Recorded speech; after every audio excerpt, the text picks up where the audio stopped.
teoricamente, seja assim, bem direto, o que é depressão, o que é ansiedade e qual é a diferença, assim, crucial entre um e outro. Porque, às vezes, a pessoa confunde ansiedade com depressão e vice-versa. Eu já, conversando com algumas pessoas, já percebi que há essa confusão mental, assim, o que é, o que não é, as definições. Os dois são considerados transtorno do humor, né? Só tem um humor ansioso e um humor depressivo, né? A depressão, algumas pessoas confundem com estado de tristeza, mas não é.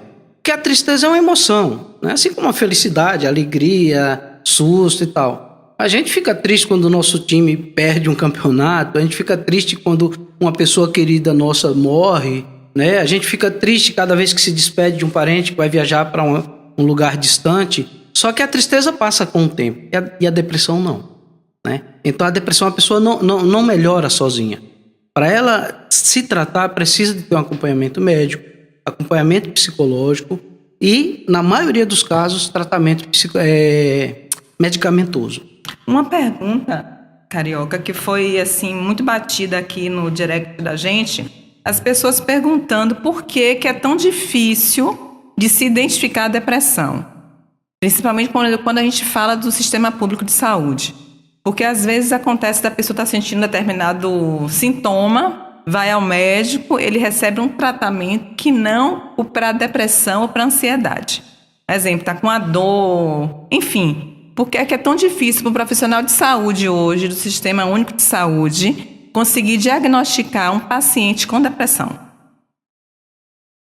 Ok, vamos lá. Veja bem, os novos manuais de diagnóstico, que está já alinhado com o DSM-5, né, aqui no Brasil usa a classificação da CID-10, já tem a versão da CID-11, mas ainda não chegou para nós aqui nas livrarias, né, mas já existe. Então, veja bem, a questão da depressão, e segundo os estudos recentes dos manuais de diagnóstico, ela está relacionada a experiências de perda, né? Então, veja só, existe um livro do Paulo Dalgalarrondo, chamou o autor, que o nome é Semiologia e Psicopatologia dos Transtornos Mentais. O que é isso? É estudo e análise dos sinais e sintomas das doenças mentais. Então, o Dalgalarrondo ele já traz o luto e a depressão juntos. Os sintomas são iguais, os sintomas são os mesmos, só que, detalhe, uma pessoa que está enlutada, não adianta tomar antidepressivo que ela não melhora. Né? Se é diagnosticada a depressão, a pessoa tem uma melhora do quadro. Isso por quê?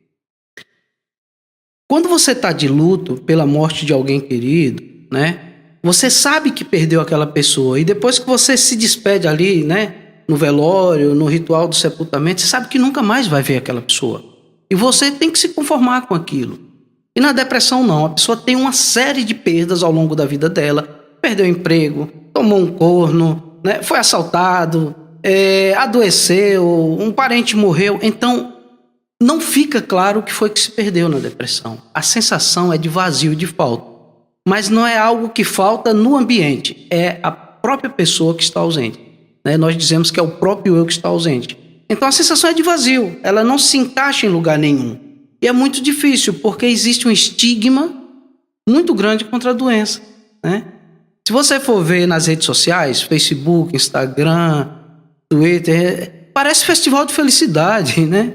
Ouvi uma psicóloga falando outro dia numa palestra, tem gente que é tão feliz que dá vontade de se excluir, né? Ninguém posta lá que está sofrendo, que está doente, que está de luto, que está desempregado, que está na merda. Não sei nem se pode falar merda, mas já foi, né?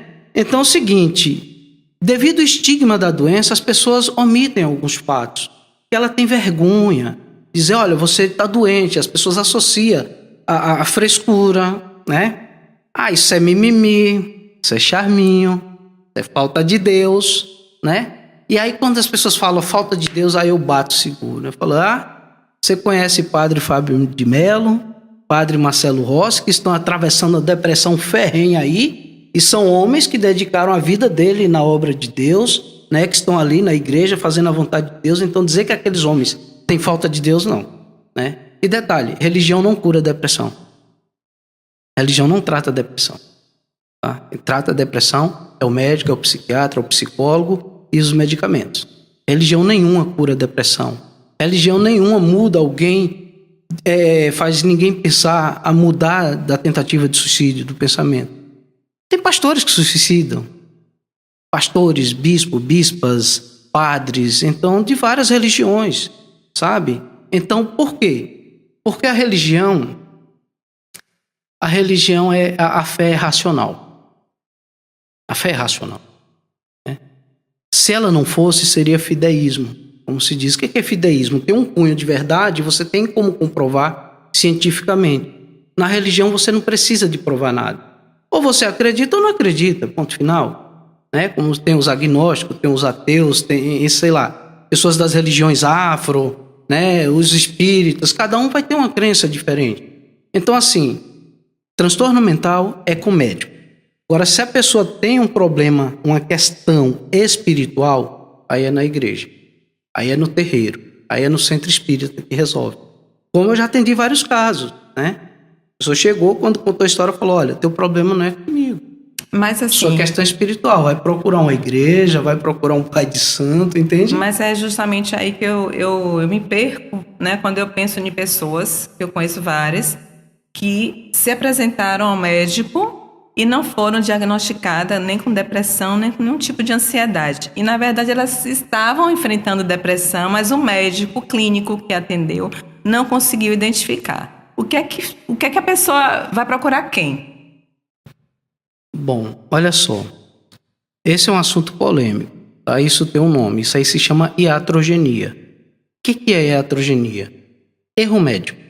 É quando o médico erra no diagnóstico ou na prescrição da medicação ou um procedimento cirúrgico. Às vezes o cara, vamos supor, o cara tinha um problema no rim esquerdo, o médico vai e tira o direito, que estava bom, né?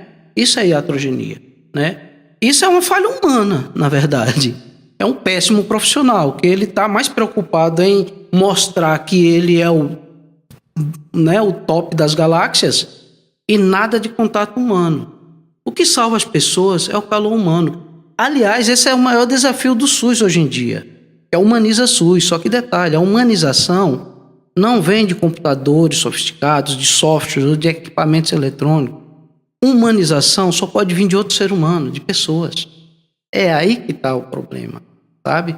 E a gente vê muitos profissionais, quero estudar medicina, eu quero estudar psicologia, mas não gosta de pobre, cara. Quer estar no consultóriozinho dele, né, dourado, e não quer atender pessoas simples, humildes, então tem uma certa distância.